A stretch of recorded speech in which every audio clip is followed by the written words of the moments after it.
Hey everyone, my name's Jace and I'm a solo game developer living in Sweden, and I'm working on my little Godot project. I have no idea how it's going to work out, but we'll kind of see how it goes. Today we're going to be talking about controller icons. If you want to skip to certain parts of the video, I'll make sure there are timestamps so that you can figure out if you just want to know how do I do the thing? Just use the timestamps, okay? But we'll talk about some other stuff too, okay? First of all, controller support is actually something that's really, really important feature to add to games, I think, if possible, where appropriate. And even if you only intend to release your game on PC, good controller support can still improve the accessibility of your game for those who prefer to play their games on TV, like on the couch or something, or on something like a Steam Deck, or even if they need other peripherals in order to play games at all. So if you're someone like me and you think that control support is important to you and your game, you might dread the implementation of controller icons. And if you're not a developer, you might be thinking, this might come as a surprise to you, thinking that like, well, how big of a deal can this be? How hard can it be? And, it's not that it's super hard, but it's a little bit of a daunting task because there are a lot of different controllers out there. There are a lot of icons to have in mind. You need to detect the device that's being used, show the correct icons. You might want to be able to switch these icons on the fly. And not only that, like you might have these icons that appear in UI in some places as kind of symbols or just fixed places, but you might also want some of these icons to appear in text boxes, in localizable text boxes, so therefore their word order can change and be moved around depending on the language and things like that. So you need to like keep all of those things in mind. If only there were a way to make it really, really easy. And there is. And today I'm going to show you how to do all of that in Godot in minutes for free. It's going to be super easy, okay? So yeah, if you're new here, hello, I'm Jace. I'm a former community manager and programmer on Satisfactory. And now I'm working on my solo project, and I'm also working on Among the Wild for the studio Nuggets Entertainment. So nice to meet you. Don't forget to leave a like, and a thanks Jace helps a lot if this video does help you with your project. Now let's get into it. So the plugin itself is a plugin by someone by the name of rsubtil. I'm not sure how to say the name, and this is the GitHub repo for that plugin. This plugin takes care of everything. You install it and then you're done in minutes. It's bananas. This is such a cool plugin. So this is the GitHub. I'm going to leave a link in the description below if you want to go directly to it, and we can look through here. We'll see that there's some screenshots of what the plugin looks like and what it can do, and we can also see that it ships with default assets for keyboard and mouse and most popular controllers as well. Not only that, but this requires a minimum version of Godot 4.1.2. There is a Godot 3 version, it seems, so you can check the 3 branch here. There's a link there. Go there if you're using Godot 3 instead. And yeah, that's that. And the icons themselves, so you can see these icons here, right? The icons themselves are actually provided by a person named Xelu in their Xelu's free controllers and keyboard prompts asset pack. Not only that, a couple other people, Tactical Laptop Bag and Data Plus Program, also added some icons as well, but most of them come from Xelu's asset pack. And I'll go to Xelu's webpage right now. If we go to, careful, it's bright, careful, flashbang, bam, ugh. All right, here we are. It is a nice website, it's just a bit bright, that's all. And you can download the icons here if you wish as well. The plugin uses those icons. Okay. Now you might be thinking actually when you look at these icons, hey, these look kind of familiar. I feel like I've seen these icons before. And you'd be right, because if you go to Xelu's website and download the asset pack from there and then unzip it, you'll find a readme.txt file. And when you check that out, there's a bunch of stuff in here. Not only that though, there's a semi-regularly updated list of games using these prompts, and there's so many: Mega Man, Hunt Showdown, Outer Wilds, Slay the Spire, Stanley Parable, I think like Little Kitty, Big Cities in here too. Like there's so many games. Look at these games. So many games using these icons. Because they've provided them for free for the games industry to use, and it's just such a great contribution to the industry. So big thank you to Xelu for doing that and for helping other game developers. But let's get back to this plugin. Okay, so how do we install it? Okay, first of all, you could probably install it through Godot. So in Godot, there's an asset library. You click here. It might say you need to go online, and then you click go online, connect, whatever. It'll be like here somewhere. I'm already online, I guess. And in the asset library up here, you can search for controller icons, and I believe this is it. So you can click on this and then download it. I guess this is the one, I think. Now I didn't do it this way. I got it from GitHub instead. So I'll sort of go over that. And the way you do that is you click on this little green code button here and then download the zip file. And then once you've downloaded the zip file, you go down to, you can open it up. Inside you'll find this folder, controller icons master. Go in there, you'll find the add-ons folder. And then in there you can see the controller icons folder. And what you need to do is copy paste that into the add-ons folder in the root folder of your game project. So this is the root folder of my game project. In it, there's an add-ons folder. In there, I would just paste controller icons there. If you don't have an add-ons folder, you can make an add-ons folder, or you can just copy the add-ons folder from the zip file and just paste it, you know, in here instead. Okay, and that's it. So then now now the plugin is installed. You just need to enable it. The way you enable a plugin in Godot is you go to Project at the top left, Project Settings, and then under here there'll be Plugins tab. Click that, and then you have a list of plugins that are currently installed, and you can enable or disable whichever ones you want. This is the controller icons one. We just click that to make sure it's enabled. Now that it's enabled, what it's done is it has given us a new texture 2D resource type that we can now use. And what I want to do, and I think just for the sake of demonstration, is what we'll do is, let's say, see this node up here. Let's say we want to make this the interact icon that, you know, floats above the main character's head when there's something nearby that he can interact with. Okay, so I've got a sprite here. It's floating above his head, but no texture is set yet. So the way we do this is we simply go down to wherever we want to make this controller icon texture resource, and go, you know, right click on the folder. So I want to make it in the controller folder.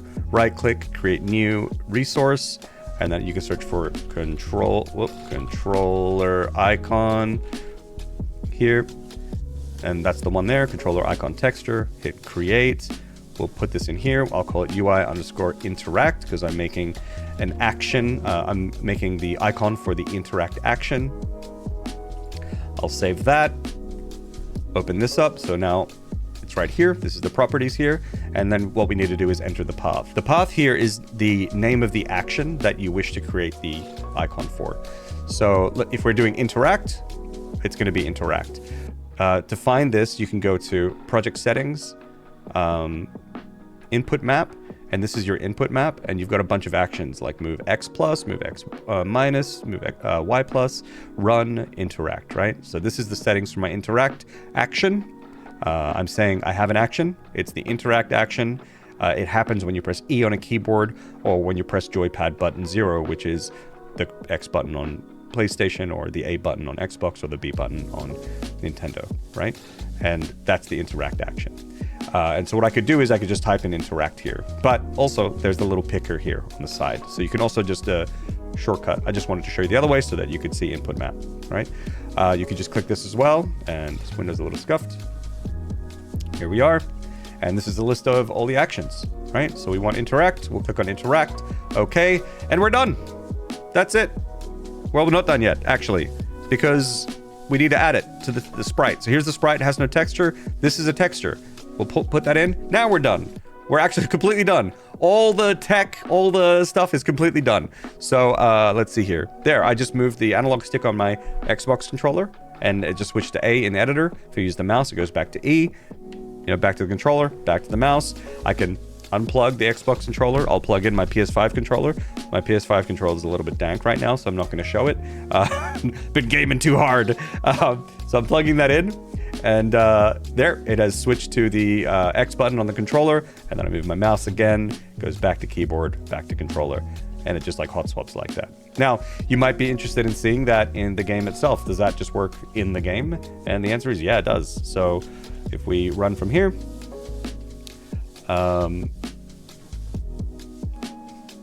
okay, here we are. This little package, we can interact with it. If I walk over to it using the keyboard, E appears. If I move using the PlayStation controller, it switches to X. If I switch from PlayStation to Xbox, we are over to A, right? So yeah, just completely done. Everything you need is completely done. Amazing. Amazing. Really good. And so basically that's the workflow for this. You want to create these controller icon textures for every action that you have that you wish to show an icon for. So if you at some point want to show how to run, then you create another controller icon texture and map that to the run action or open menu action or whatever you need to do, pause action, okay? So that's basically it. And you just do that for each action. So now you might be wondering, okay, well, what about in like text boxes? Because that's important. Localizable text boxes where the icon may need to move spaces and things like that. How do we put that in a text box? Well, it should be no issue at all. So I have a dialogue manager. This is what I use to manage my text stuff. And so let's just make a new little thing down here. And here's a little text box. The way you do it is you just, I think the intended way you do it is you just add an image using BB code in a rich text field, basically. So here, if the BB code is img, so if we do, and then close the tag, so img, and then you put the path to the controller text icon texture, not any individual icon itself. So this is the texture here. Right click that, copy path, go here, paste that in. When I hit save, there it is. That's the size. And you can actually change the size if it's too big. I think if you go like 16, it might be smaller. Yeah, it's much smaller, but I think that that's the size that it's supposed to be when it renders in my game. Yeah, so you can change the size of it doing that as well. But yeah, so that's how it just renders the icon there. And again, it updates here too. So if I move, use my controller, it switches. If you move my mouse, it switches back again.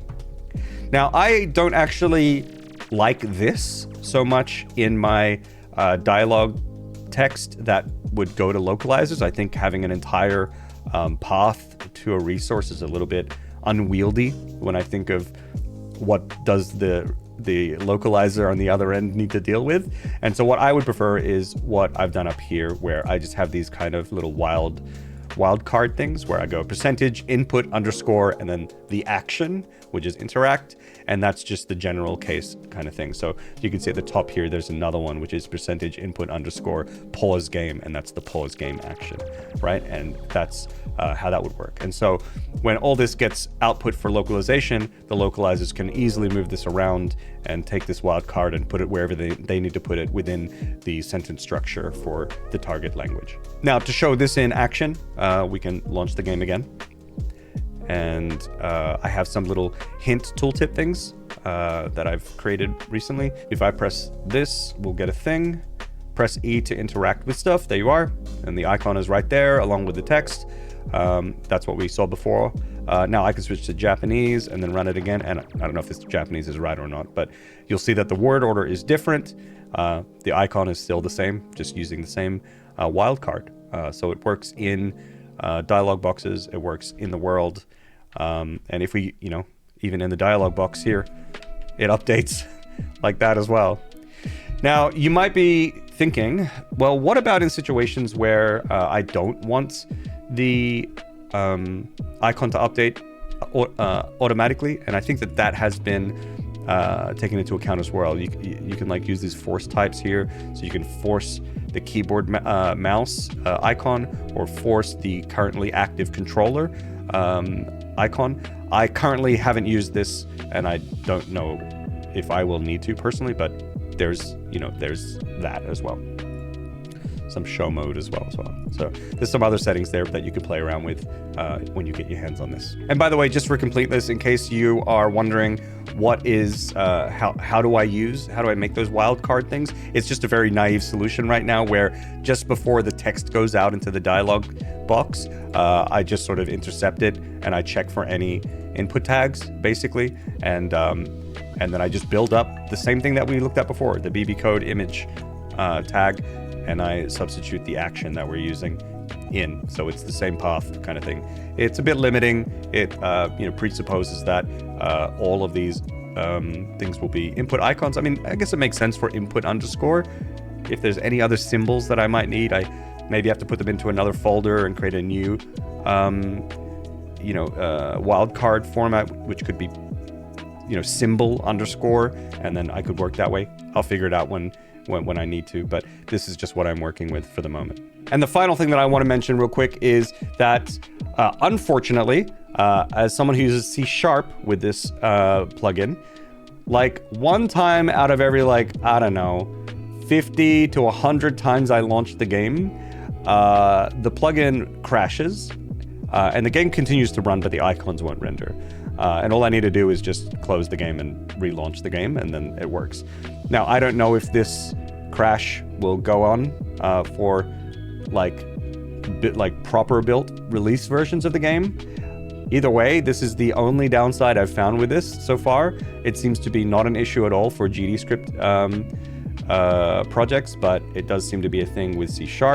There is a thread on GitHub discussing this, and it seems like the creator of the plugin is aware of it, but it really seems, after all of their investigation, that it may have something to do with the engine itself. So we may have to wait for an engine update for that to not happen anymore. That's the only downside to this plugin. But if anyone else looks into this and knows anything more, or has any ideas, or if you're a Godot engine contributor and are curious into looking into what this issue is, that would be amazing. I personally would love it. I'm sure anyone else using this plugin would really love it as well, since it's such a useful plugin. And it would be really great if the C# issue doesn't occur anymore. But it's really, really rare. But I guess the concern is, yeah, if this happens on release builds of the game, it's quite a problem. So yeah, that's the only concern. And I haven't found a workaround. If you have a workaround, leave it in the comments, okay? And with that, everyone, I hope that this video helped. I hope you enjoyed it. For those of you who are new here and you're like, just wanted to know how to do this, I hope it helped. For those of you who are not new here, you got to see some new stuff in the game, actually. You haven't seen the hint thingy before, or the controller icons in the game. So got to show off a little bit more of my progress as well. Hope you enjoyed the video. Leave a like if you did, and I will catch you next time. Take care, everyone. Goodbye.